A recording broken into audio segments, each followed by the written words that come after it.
Just how does it feel to make a trip to the planet Mars? We have all wondered. It is a thrilling experience going up. Mr. Sidney tells us all about it right here. Editor. It was during my summer vacation one year that I enjoyed a delightful fishing trip on the planet Mars.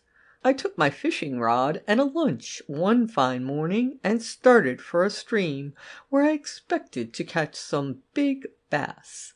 Although I fished steadily till noon, I didn't even feel a nibble. By this time I felt hungry and sat down under a tree to eat my lunch. Just as I finished my lunch, I noticed a strange-looking flower about 10 feet away from where I was sitting, and I walked over to examine it. As I reached the spot, the flower suddenly disappeared, and I felt myself being drawn up into space. I yelled for help. There wasn't a soul in sight, and in a few seconds I was up among the clouds and had lost all view of the earth. Where will I land? I kept asking myself. Suppose I should begin to drop, flashed across my mind. Just then I noticed a speck in the sky above me. I was headed right for it. The speck grew larger, and finally it assumed enormous proportions, and I saw a great world. I sailed above it and then began to slowly descend into what appeared to be a laboratory on the top of a high building. Just as I touched the floor of the laboratory, a man with a familiar-looking face stepped out from behind an enormous telescope and cried, "Hello, stranger. Welcome to the planet Mars." "John Hopkins," I cried, "the man that disappeared from our town 5 years ago."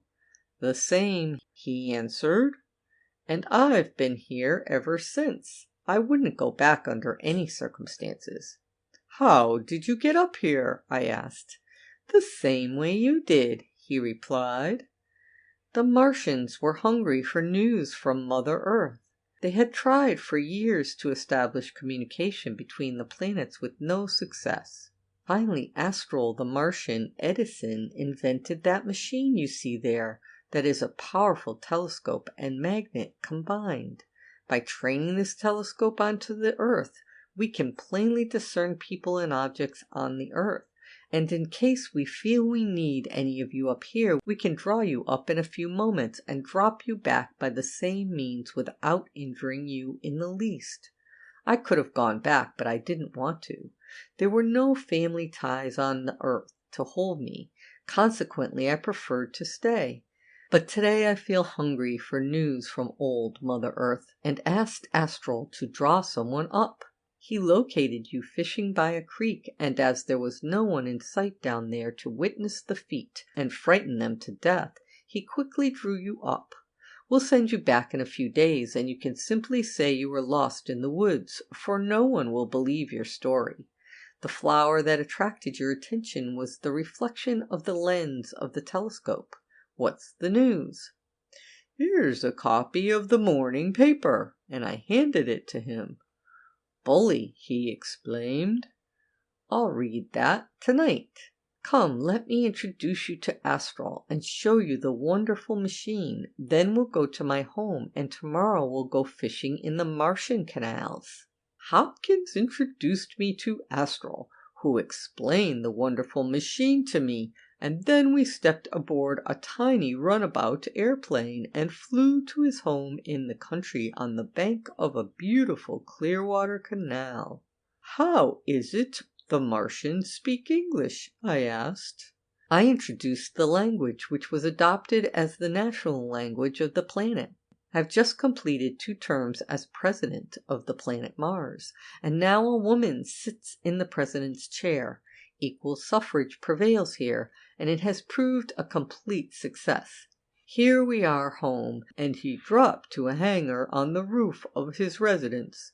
We then descended into the living room, where he introduced me to his handsome wife and 2 beautiful daughters. We spent a very pleasant evening together. Hopkins read bits of interesting news from the paper I had given him to his family, and the next day he arranged to have the contents of the whole paper published in all the Martian dailies. The next day at noon, Hopkins and myself attended a lunch given in my honor at the Press Club. This lunch was what we would call a banquet on Mother Earth. There were enormous trout baked, tiny deer and buffalo barbecued, broiled game, birds of all kinds, and the most delicious fruits, and the table was decorated with flowers. We use electricity for everything, explained Hopkins. Heat, cooking, power, fertilizer for the soil, medicine, and even as ammunition for our radio sporting rifles. All power is transmitted by the wireless system. Tomorrow you will have an opportunity to shoot some of these big trout with a radio gun. Our fish are large, but the game animals are small. This was brought about by a scientific system of breeding. There are no reptiles, beasts of prey, or vermin on this planet. We exterminated them long ago.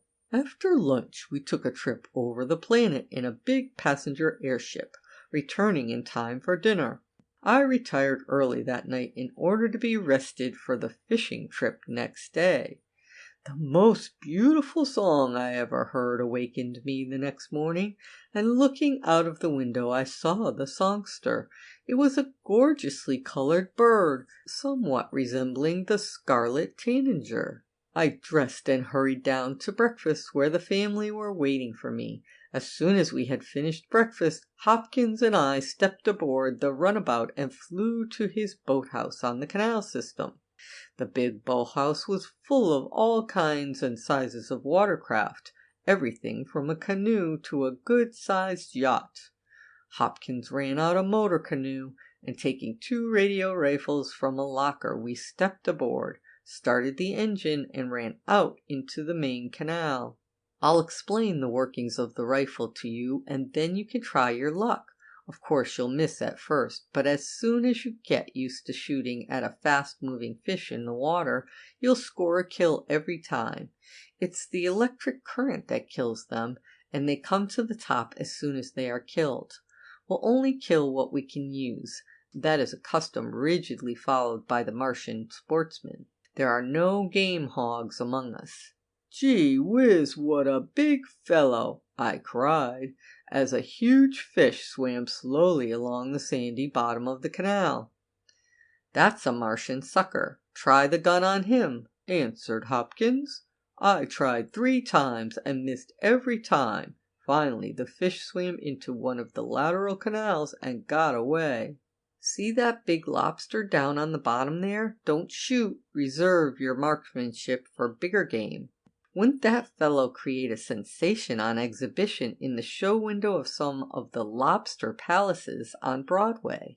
Our Martian lobsters are mighty good eating. "Is the water in the whole canal system as clear and pure as this? And is it sandy bottom everywhere?" I asked. "Yes," replied Hopkins.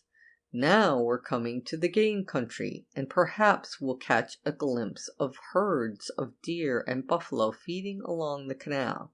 We are now sailing through a prairie country, and in the distance I saw what I took to be a moving herd."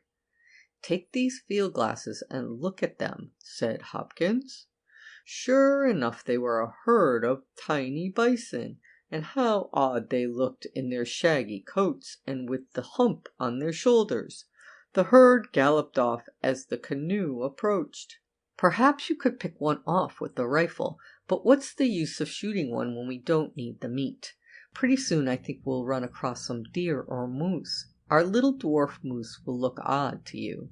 Sure enough, we ran into both a herd of moose and a herd of deer. We got quite close to them before they noticed us, and I was able to get a good look at them with the naked eye before they ran off. "Now we're in the trout section of the canal. Watch sharp," said Hopkins. Just then an enormous brook trout crossed our bows, and I made a clean miss. "I'll never get used to this method of fishing, Hopkins." "Don't get discouraged. Keep trying." Just then another big beauty came along, and taking careful aim, I fired, and the big fish turned belly up and came to the top of the water. I picked him up delighted. "He'll weigh 20 pounds," I cried. "All of that," replied Hopkins, as he took a pair of scales from the canoe locker. "Just 28 pounds. I think that enough fish for today. We'll have him baked for dinner. Now for a cruise through the wooded country, where we'll probably see some Martian bird life." We entered a section that was thickly wooded on both sides. There were birds everywhere, and the air was full of melody. The Martian birds sang even sweeter than those of Mother Earth.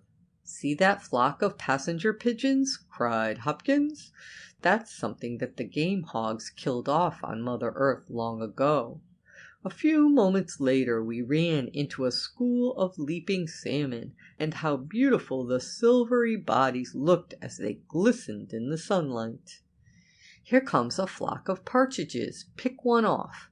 I aimed and fired at one of the leaders, and a large handsome bird dropped into the canal. We picked it up and weighed it, and I was very much surprised to find its weight was 15 pounds.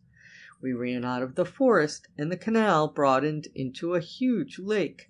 Here we ran into schools of smelts, mackerel, and all sorts of edible fish. We'll cruise down as far as saltwater, where I will show you some fine clam and oyster beds. Then we'll head for home, for tomorrow I want to start you back towards Mother Earth before your family will have given you up altogether. You've been gone 2 days now. That's long enough to be lost in the wilderness of the New York suburbs. See the shellfish on the bottom there? They thrive on our sandy bottoms, and are larger and sweeter than the shellfish you've been accustomed to. I'll scoop up a few for our dinner tonight." And he drew a collapsible scoop from the canoe locker, and scooped up enough clams and oysters for our evening meal. "Now we'll speed for home," said Hopkins. The little craft's speedometer registered 65 miles an hour. We cut through the water at a terrific rate, and in a very short time we reached the boathouse, where we boarded the runabout airship and flew to Hopkins' home.